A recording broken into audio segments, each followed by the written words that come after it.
बदलाव। तुम्हें कितनी बार बताया है, मेरे तैयार होने से पहले मेरा नाश्ता तैयार हो जाना चाहिए। शादी के 25 सालों बाद भी मुझे क्यों बार बार एक ही बात बतानी पड़ती है। निशा, तुम्हें क्या है? तुम तो आराम से घर पर रहोगी, मुझे काम पर जाना पड़ता है। तुम हो कि हमेशा बेवकूफ़ों जैसी हरकत करती हो। अगर तुम यह जानबूझकर करती हो तो याद रखना, मुझसे बुरा कोई नहीं होगा। आज भी सागर का पारा चढ़ा हुआ था।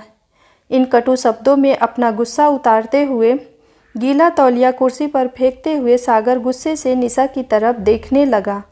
निशा के लिए सागर का यह बेवजह का गुस्सा कोई नई बात नहीं थी। वह महीने में 3-4 बार ऐसे ही निशा पर बरस पड़ता था।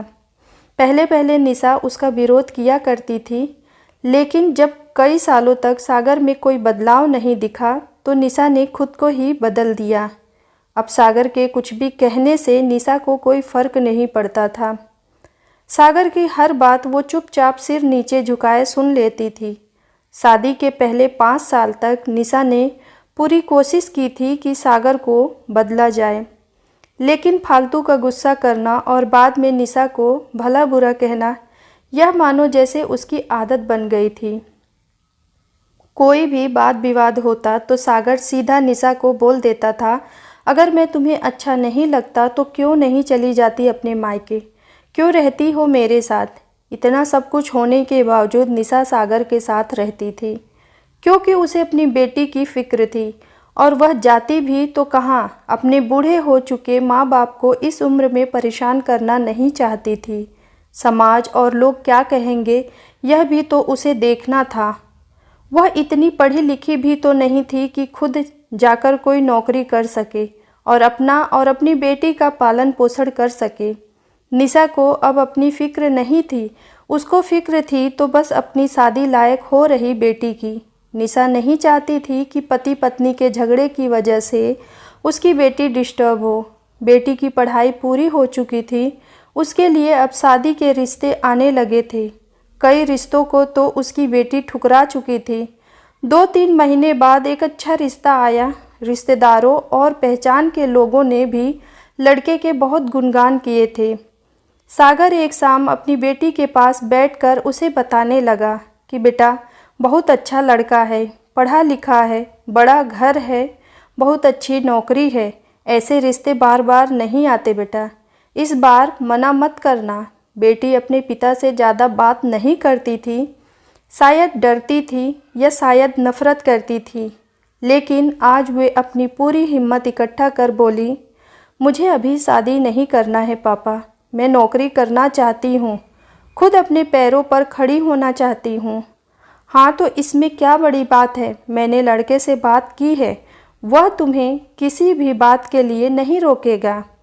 तुम शादी के बाद भी नौकरी कर सकती हो, वह तुम्हें नौकरी के लिए परमिशन दे देगा। सागर बोला, मेरा नौकरी करना या ना करना उसकी परमिशन पर क्यों डिपेंड रहेगा पापा? बेटी ने पूछा। मैं कह रहा हूँ ना, तुम्हें किसी भी चीज़ की कमी नहीं होगी वहाँ। ऐसे रिश्ते बार बार नहीं आते, इसे ठुकरा मत, बहुत खुश रहेगी तू वहाँ। सागर बोला, पापा क्या मैं उतनी ही खुश रहूँगी जितनी मम्मी इस घर में खुश हैं? बेटी ने तंज कसते हुए कहा, आज तुम्हारी जुबान कुछ ज़्यादा नहीं चल रही? सागर गुस्से से आंखें बड़ी करते हुए बोला, पापा मुझे शादी ही नहीं करनी है, क्योंकि शादी के बाद अगर वह लड़का आपके जैसा निकला तो मैं क्या करूँगी? मुझे आपके जैसा जीवन साथी नहीं चाहिए, जो बिना बात के मुझ पर हमेशा चिल्लाए। मुझे कुछ भी अपनी पसंद का लेना हो तो 10 बार सोचना पड़े, कहीं वह नाराज़ ना हो जाए। मेरी तबीयत कैसी भी हो उसे परवाह ना हो। रोटी थोड़ी सी मोटी बन जाए तो घर सर पर उठा ले, उसकी चेकबुक ना मिले तो भी मेरा ही दोष निकाले, और हर छोटी मोटी बात पर मुझे मायके जाने के लिए कहे।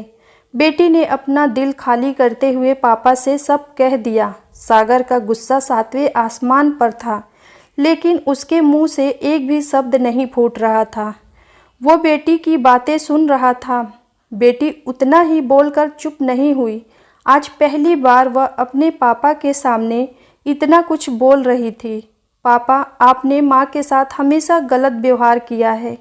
आप अपने ऑफिस का गुस्सा बिना सोचे समझे माँ पर उतार देते हैं।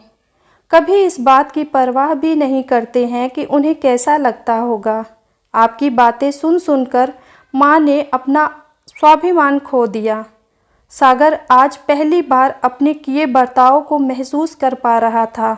वो इतना ही बोल पाया, जो तुम्हारा मन है वो करो, मैं तो बुरा हूँ ना।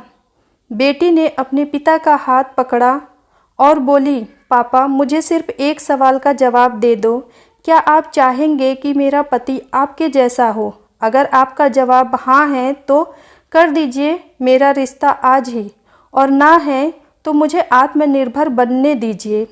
सागर कुछ भी नहीं बोल पाया और वहाँ से चुपचाप बाहर चला गया। आज उसे निशा के सामने जाने में शर्म आ रही थी। चलते चलते उसकी आंखों से आंसू बह रहे थे। सागर ने आज से अपने आप को बदलने का निश्चय किया। अगले दिन से निशा ने अपने पति में काफ़ी बदलाव देखा। वह सोचने लगी कि जो हिम्मत मेरी बेटी ने दिखाई है, वह हिम्मत अगर मैं पहले ही दिखा देती तो शायद आज परिस्थिति कुछ और होती। अब बेटी पढ़ लिख कर अच्छी नौकरी करने लगी थी और 3 साल बाद उसके लिए एक अच्छा रिश्ता आया। और उसकी विदाई पर सागर बोला, बेटा तू हमेशा खुश रहेगी, क्योंकि तेरा पति तेरे बाप जैसा नहीं है। सागर की यह बात सुनकर निशा और उसकी बेटी की आंखों से आंसू बहने लगे। तो दोस्तों, मैं उम्मीद करती हूँ आप सबको यह कहानी पसंद आई होगी। अगर आप सबको यह कहानी पसंद आई हो तो कृपया मेरे चैनल को लाइक और सब्सक्राइब ज़रूर कीजिए। धन्यवाद।